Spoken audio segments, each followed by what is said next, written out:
నమస్తే పెద్దనా, మీ పేరు? గోవిందప్ప. చూడండి, ఏదైనా మీ కాన్స్టెన్సీలో, కళ్యాణదుర్గం కాన్స్టెన్సీలో ఇక్కడ అంటూ ఈ మొత్తం ఈ కాన్స్టెన్సీ కింద వస్తుందిలే. అయితే ఎప్పుడు చూసినా సరే గత కొన్నేళ్లుగా చూస్తే బయట నుంచి వస్తా ఉన్నారు నాయకులు. ఇక్కడైతే మీకు నాయకులు ఎందుకని లేరు? లేరు, ఎవరు లేరు. ఇక్కడ నాయకులు లేరు, ఎవరు లేరు. బయట నుంచి తెచ్చుకుంటున్నారు, మీరు ఆదరిస్తున్నారు, గెలిపిస్తున్నారు ఓట్లేసి. అయితే వాళ్ళు ఖర్చు పెట్టుకున్నారు, సంపాదించుకుంటున్నారు, అంతకంతా వెళ్ళిపోతున్నారు. కళ్యాణదుర్గం మాత్రం ఎప్పుడు చూసినా అలాగే ఉంది. ఎప్పుడో గతంలో ఎప్పుడో అభివృద్ధి జరిగింది,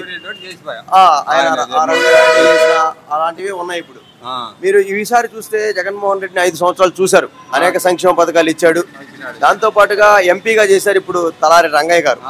ఆయన పేదవాడు, ఆయనే తీసుకొచ్చి మీ కాన్స్టిట్యున్సీకి వైఎస్ఆర్సీపీ ఎమ్మెల్యేగా చేసి పెట్టారు. ఎలా ఉంటుందంటారు ఆయన పనితీరు? బాగుంటుంది, ఆయన పర్వాలేదు. ఆయన సపోర్ట్ చేసినారు, బాగానే చేస్తున్నారు. అందరూ రావచ్చు అంటుండే, ఎవరు రంగయ్య రావచ్చు అంటున్నారు. మరి తెలుగుదేశం పార్టీ కూడా బాగా గట్టి వ్యక్తిని తీసుకొచ్చింది. ఎందుకంటే సురేంద్ర బాబు అంటే కోటేశ్వరుడు, కాంట్రాక్ట్ వ్యాపారస్తుడు. మరి పోటీ నెగ్గుతుందంటారా? మరి పోటీ సరిపోతుందంటారా? ఎట్లెట్లే రెండు పోటీగా ఉంటాయి, ఎట్లా చెప్పగలుగుతారు మనం. బందోబస్తుగా ఉన్నాడు, ఎప్పుడు బండాటిగా ఉన్నాడు పాపం. అయిపోయి రావచ్చు, డబ్బు మీద నడతాడు. అయితే జనం ఎవరి వైపు ఉంటారనేది, జగన్మోహన్ రెడ్డి సంక్షేమ పథకాలు తీసుకున్న జనము సురేంద్ర బాబుతో భారీ జనం పోయినారండి, బాగా నడిచినారు. డబ్బులు ఇచ్చి తోలినాడు బాగా జనాల్ని. ఇంకా రంగా ఏమి డబ్బులు ఇవ్వలే, ఇంకేమీ లేదు. ఆ గుళ్ళ కొట్టి ఇచ్చినాడు 5 లక్షలు ఒక గుడికి. ఆడ బోర్లు వేపిస్తున్నాడు రంగయ్య పల్లెల్లో.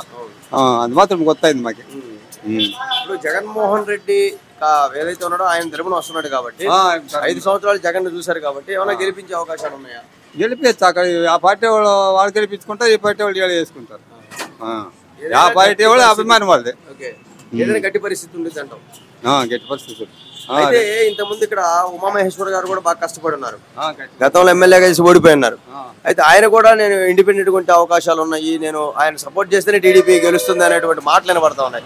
లేదంటే 2 వర్గాలు అవుతాయి, అప్పుడు రంగయ్య గారికి ప్లస్ అవుతుంది కదా? అయితే అదే రంగయ్య గారు ఆ పార్టీ వాళ్ళు తింటా కలుసుకుంటే అవుతుంది. అంటే తెలుగుదేశం పార్టీ కానీ విడిపోతే, విడివిడిగా ఉంటే మాత్రం ప్లస్ అవుతుంది. ప్లస్ అవుతుంది. ఇప్పుడు ఆ సురేంద్ర బాబుకి ఇచ్చేయండి, హనుమంతరావు చౌదరి లేదు, ఉమానవ్ లేదు, ఇద్దరు క్యాన్సిల్ అయిపోయినారు. ఆ పొగనికి ఇచ్చినారు. మరి ఇలా సపోర్ట్ చేస్తారంట, మరి ఎక్కడ చేస్తారో ఇంకా వాళ్ళు తెలియదు కదా. ఇంకా గంటకి రాలేదు వాడు, ఎక్కడ చేసేది రాలేదు వాడు.